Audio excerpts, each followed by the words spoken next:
বিসমিল্লাহির রহমানির রহিম। সুপ্রিয় শিক্ষার্থীবৃন্দ, আসসালামু আলাইকুম। আশা করি সবাই ভালো আছো।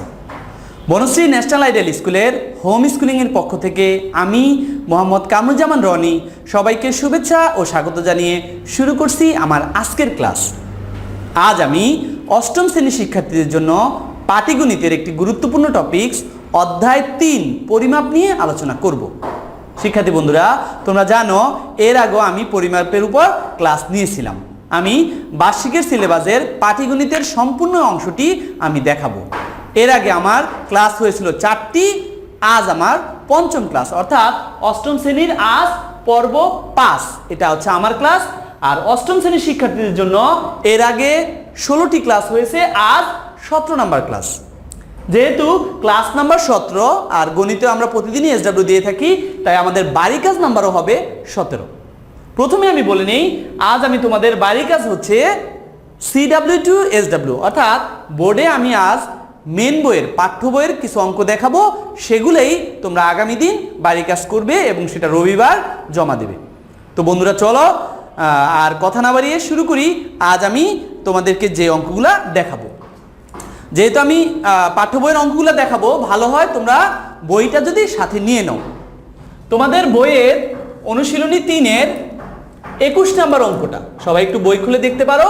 21 নাম্বার অঙ্কে বলা আছে, আয়তাকার একটি ক্ষেত্রের দৈর্ঘ্য প্রস্থের 1.5 গুণ, মানে 1.5 বা 1.5 গুণ, প্রতি বর্গমিটার 1.90 টাকা দরে ঘাস লাগাতে 10,260 টাকা ব্যয় হয়। প্রতি মিটার 2.50 টাকা দরে ওই মাঠের চারদিকে বেড়া দিতে মোট কত টাকা ব্যয় হবে? খুবই ইম্পর্টেন্ট একটি প্রশ্ন, পরীক্ষায় আসার মতন।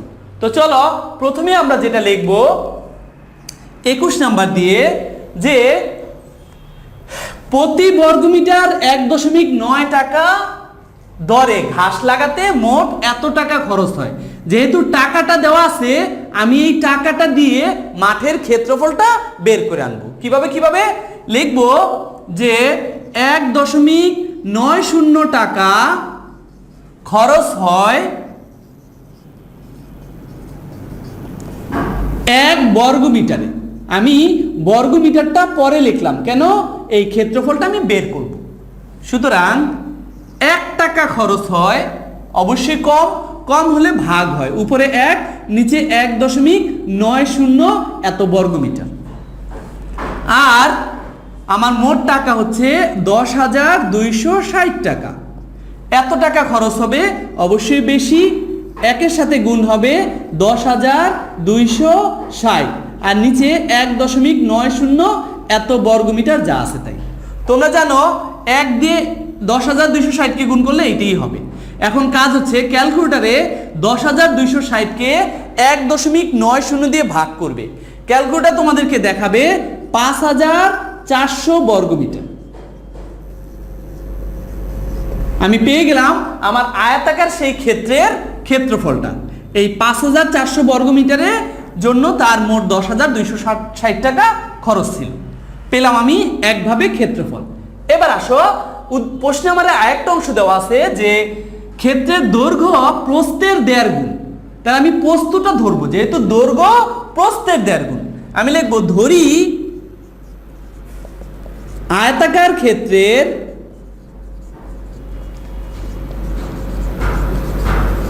প্রস্থ, আমি প্রস্থটা ধরলাম মিটার।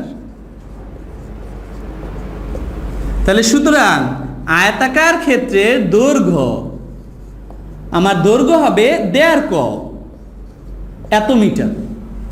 তাহলে আয়তাকার ক্ষেত্রের ক্ষেত্রফলটা কি হবে? দৈর্ঘ্য আর প্রস্থের গুণফল। দৈর্ঘ্য আছে 1.5 প্রস্থ আছে শুধু এই দুইটা গুণ করলে মিটার গুণ হইয়া বর্গমিটার। পেলাম 1.5 স্কয়ার বর্গমিটার। তাহলে লক্ষ্য করো, আমার ক্ষেত্রফল 1.5 স্কয়ার, এটাও ক্ষেত্রফল, আর আমার ক্ষেত্রফল 5,400 বর্গমিটার, এটাও ক্ষেত্রফল। তাহলে প্রশ্ন মতে আমি লিখতে পারি 1.5 ক স্কোয়ার, এটা যেই কথা 5400, এটা একই কথা। এখান থেকে আমি ক্যালকুলেশন করে ক এর মান বের করতে পারি, আর ক এর মানই হবে আমার প্রস্থ। তো চলো প্রথমে আমি ক স্কোয়ার এখানে রেখে 5400 উপরে আর 1.5 গুণ আকারে ছিল, ভদ্রলোক ওই পাশে গেলে ভাগ আকারে, বা ক স্কোয়ার সমান সমান, এবার ক্যালকুলেটারে তোমরা 5400-কে 1.5 দিয়ে ভাগ দেবে, ক্যালকুলেটার তোমাদেরকে দেখাবে 3600। পরের লাইন, বা আমার ক এর উপর স্কোয়ার আছে, স্কোয়ারটা ওই পাশে গেলে তোমরা জানো রুট হয়, 3600-কে রুট করলে ক সমান সমান হবে 60। তার মানে আমি প্রস্থ পেয়ে গেলাম। আমি লিখব সুতরাং প্রস্থ 60 মিটার। আমার দরকার কি? আমার দরকার ওই জমির চারদিকে বেড়া দিতে। এই চারদিকে মানে হচ্ছে জমির পরিসীমা দরকার, আর পরিসীমার জন্য আমার সূত্র হচ্ছে 2 × দৈর্ঘ্য যোগ প্রস্থ, অর্থাৎ আমার প্রস্থও লাগবে আমার দৈর্ঘ্যও লাগবে। প্রস্থ বের করলাম, এবার চলো দৈর্ঘ্য বের করি। সুতরাং দৈর্ঘ্য সমান সমান হচ্ছে 1.5-কে গুণ করব 60 দিয়ে, এত মিটার। গুণ করলে ক্যালকুলেটর আমাকে দেখাবে 90 মিটার। পেয়ে গেলাম দৈর্ঘ্য। দরকার কি? পরিসীমা। আমরা জানি পরিসীমা সমান সমান সূত্র হচ্ছে, আয়তক্ষেত্রের পরিসীমার সূত্র 2 × দৈর্ঘ্য যোগ প্রস্থ, এত একক। 2 যা আছে তাই, দৈর্ঘ্যের জায়গায় লিখবো 90, প্রস্থের জায়গায় লিখবো 60, এত মিটার। 2 যা আছে তাই, 90 আর 60 যোগ করলে 150, তাকে 2 দিয়ে গুণ করলে 300 মিটার। পেয়ে গেলাম আমার পরিসীমা। এখন প্রতি মিটারে খরচ হচ্ছে 2.50 টাকা প্রতি মিটারে, অর্থাৎ 1 মিটারে খরচ এত। তাহলে মোট ব্যয় কত লিখবো? এখন 1 মিটার বেড়া দিতে খরচ কত?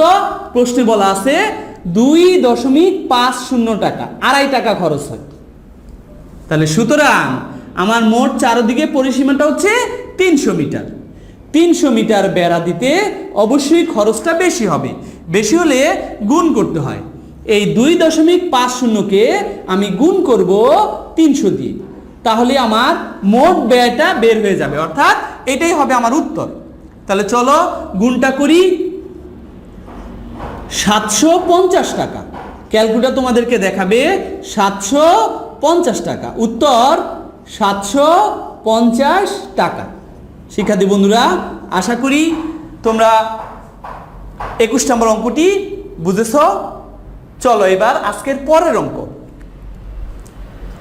22 নম্বর অঙ্ক। 22 নম্বর অঙ্কে প্রশ্নে বলা আছে একটি ঘরের মেঝে কার্পেট দিয়ে ঢাকতে মোট 7200 টাকা ব্যয় হয়। ঘরটির প্রস্থ 3 মিটার কম হলে 576 টাকা কম খরচ হতো। প্রশ্ন হচ্ছে ঘরটির প্রস্থ নির্ণয় করো। তাহলে চলো 22 নম্বর অঙ্কটার জন্য আমরা যেটা করব সেটা হচ্ছে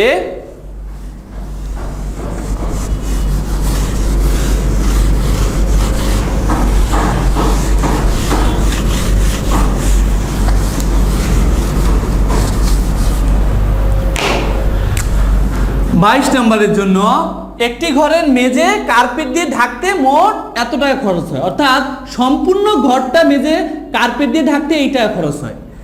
আমার ঘরের দৈর্ঘ্য প্রস্থ মধ্যে প্রস্থটা চাচ্ছি, তাহলে লিখবো মনে করি ঘরের দৈর্ঘ্য, আমি দৈর্ঘ্য ধরলাম ক মিটার এবং ঘরের প্রস্থটাও ধরবো, আমি প্রস্থ ধরলাম খ মিটার। তাহলে ক্ষেত্রফলটা পেয়ে যাব, ঘরের ক্ষেত্রফল দৈর্ঘ্য আর প্রস্থ গুণ করলে ক খ বর্গমিটার, পেয়ে গেলাম ক্ষেত্রফল। এখন বলছে প্রস্থ 3 মিটার কম হলে, তাহলে লিখি 3 মিটার কম হলে প্রস্থ, প্রস্থ এতক্ষণ ছিল খ, আর এখন খ থেকে 3 মিটার কমে যাবে, তাহলে খ বিয়োগ 3 এত মিটার। দৈর্ঘ্য কিন্তু কমেনি, দৈর্ঘ্য আগে ক ছিল, এখনো কই আছে, তাহলে দৈর্ঘ্য ক আর প্রস্থ কমে খ বিয়োগ 3, তখন ক্ষেত্রফল কত দেখো, তখন ক্ষেত্রফল দৈর্ঘ্য হচ্ছে ক, প্রস্থ হচ্ছে খ বিয়োগ 3, দৈর্ঘ্য আর প্রস্থ গুণ করলে ক্ষেত্রফল এত বর্গ মিটার। পেয়ে গেলাম আমি প্রস্থ কমার পর ক্ষেত্রফল। এখন আসো, যখন সম্পূর্ণ ঘরটা ছিল এই ক খ, এই ক্ষেত্রফল জায়গাটা কার্পেট দিয়ে ঢাকতে তার খরচ ছিল 7200 টাকা। তাহলে লিখি এখন ক খ বর্গ মিটারে খরচ হয়, কার্পেট দিয়ে ঢাকতে খরচ হয় কত কত, প্রশ্নে দেওয়া আছে 7200 টাকা। প্রশ্ন দেখে দেখে লিখলাম, এখানে প্রশ্নে বলা ছিল 7200 টাকা। সুতরাং 1 বর্গ মিটারে খরচ হয়, অবশ্যই কম হবে, কম হলে ভাগ, উপরে 7200, নিচে ক খ এত টাকা। এরপর প্রস্থ কমার পর ক্ষেত্রফল ক ইন্টু খ বিয়োগ 3 এত বর্গ মিটারে খরচ হয়, এবার একটু বেশি হবে, 7200 সাথে গুণ হবে ক ইন্টু খ বিয়োগ 3, আর নিচে ক খ যা আছে তাই, এত টাকা। লক্ষ্য করো, এই ক উপরে এই ক নিচে কাটা যায়, থাকে কি উপরে 7200 ইন্টু খ বিয়োগ 3, আর নিচে শুধু খ, এত টাকা। এখন আমি পেলাম এত বর্গ মিটারে খরচ হয় এই টাকাটা, কিন্তু প্রশ্নে আমার বলে দেওয়া আছে যদি 3 মিটার কম হয় তাহলে খরচ 576 টাকা কম খরচ হবে। তাহলে আমি প্রশ্ন মতে দিয়ে লিখতে পারি, প্রশ্ন মতে এই 7200 ইন্টু খ বিয়োগ 3/খ, এটা যেই কথা ওরা বলছে আগের চেয়ে 576 টাকা কম, একই কথা। তাহলে আমি 7200 থেকে বিয়োগ দেই 576। পরের লাইন, বা উপরে 7200 দিয়ে একবার খ কে গুণ করলে 7200 খ বিয়োগ 3 দিয়ে এটারে গুণ করলে 3 শূন্য 0, 3 দুগুণে 6, 3 সাতা 21, অর্থাৎ 21600। আর নিচে খ যা আছে তাই, এইদিকে আমরা বিয়োগ করি, 6 আছে 10 হবে, 4 হলে হাতে আছে 1, 8 আছে 10 হবে, 2 হলে হাতে আছে 1, 6 আছে 12 হবে, 6 হলে হাতে আছে 1, 6624 টাকা। এরপর দেখো আড়াআড়ি গুণ করব,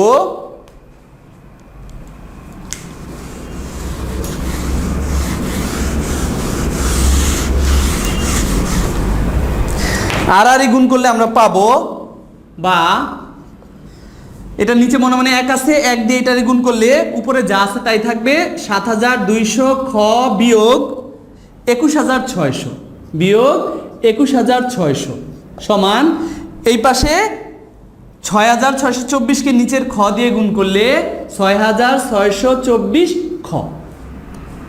পরের লাইন, বা খ গুলারে আমরা এক পাশে নেই, 7200 খ বিয়োগ 6624 খ সমান, সংখ্যাটাকে ওই পাশে নেই 21600।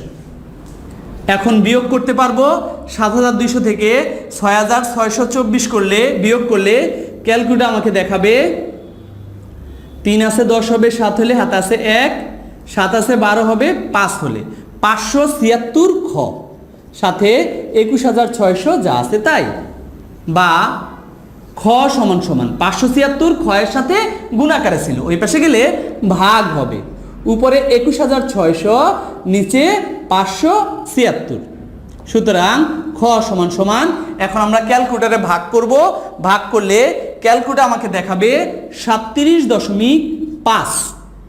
পেয়ে গেলাম আমি খ এর মান, আর খটা আমি ধরছিলাম প্রস্থ, তার মানে আমার উত্তর হয়ে গেল। সুতরাং নির্ণেয় প্রস্থ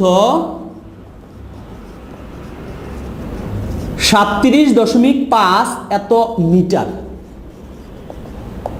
এইটাই হচ্ছে আমার উত্তর, 37.5 মিটার।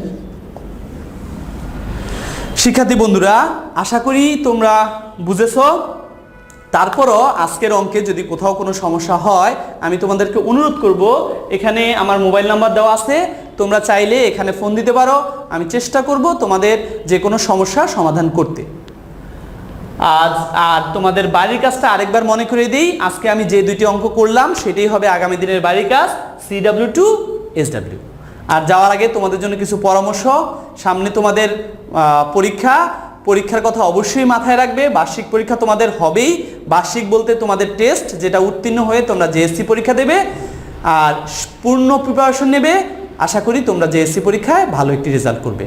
আবার দেখা হবে পরবর্তী ক্লাসে নতুন কোনো বিষয় নিয়ে। সে পর্যন্ত ভালো থাকো। আল্লাহ হাফেজ।